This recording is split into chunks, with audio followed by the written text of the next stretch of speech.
sento un po', domani i genitori arrivano dall'Italia. Devo andare giù dall'aeroporto io a prenderle su, ci vai te? No, ci vado io.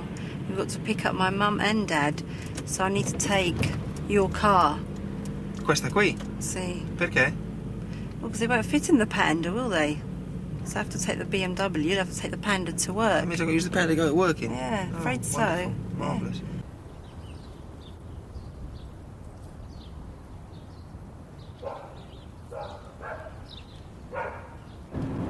Oh, don't start that again. I've had enough of it. Well, I think it's a perfectly Well, I think we can do without compromise. It's a seriously quick sports car, yeah? We're talking 286 brake horsepower, we're talking almost Ferrari performance, but we've got a comfortable four-seater car.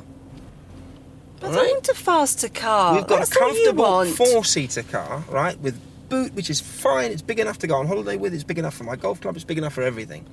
You know, what other car can do 150 miles an hour, accelerate to 60 in 6 seconds, carry 4 people in comfort and still give over 20 miles to the gallon for the sort of money that they're available? At the moment, if I buy an early one, an 85 or an 86, I can put this car in and get cash on top. Alternatively, if I go for a Highline, one of the late 89 models, it'll only cost me this car plus a couple of grand.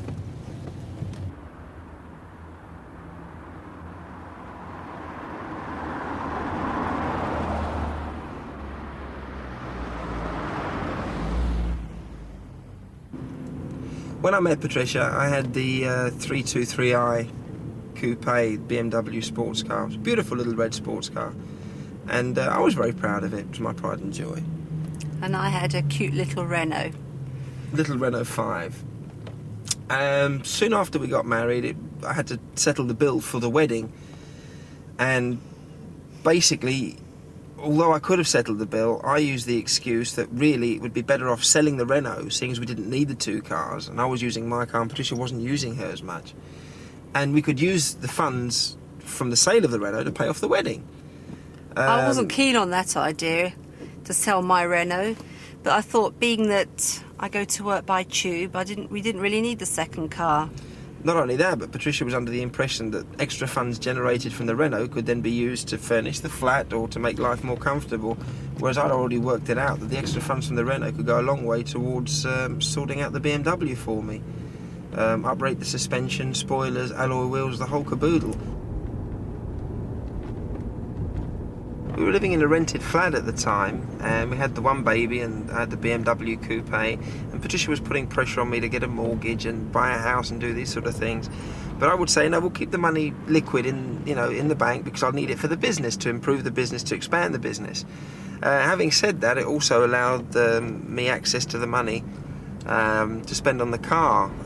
But at the time, I didn't know. No, because I was holding back receipts, fiddling the bills, so that she only knew a fraction of what I was spending. And that way I managed to get away with it.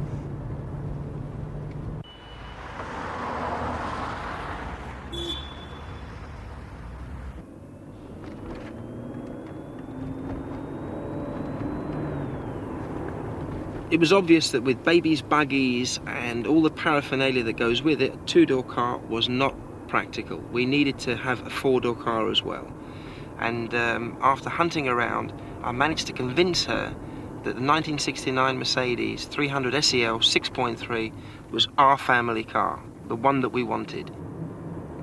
It was coming up to December, so I decided to buy it for her as a Christmas present, her own car.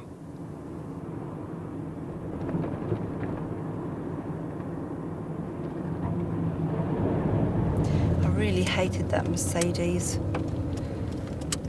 Everything about it.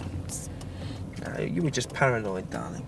No, I'm not paranoid. You were irrational and you were paranoid about it. Even thinking about it now, all I can see is that big heap of metal sitting there, and No, you were actually jealous. That's all it was. It was just pure jealous. jealousy. You were. I remember one day you walked past it and it snared your tights. And ever Yeah. since then, you were convinced the car had it in for you, as if an inanimate object could actually have it in for you. But that's how you felt about it.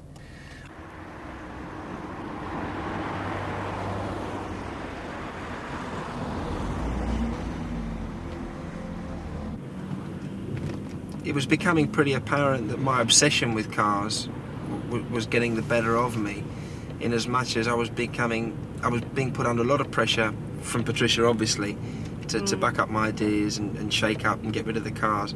Pressure was also coming in from my parents. It was also coming in from my in-laws. In fact, I was basically being pushed into a corner. So what I did, I actually got home and I advertised both cars. I actually went through and picked up every classic car magazine that I had, and literally boxes and boxes full of them, and threw the whole lot in the bin.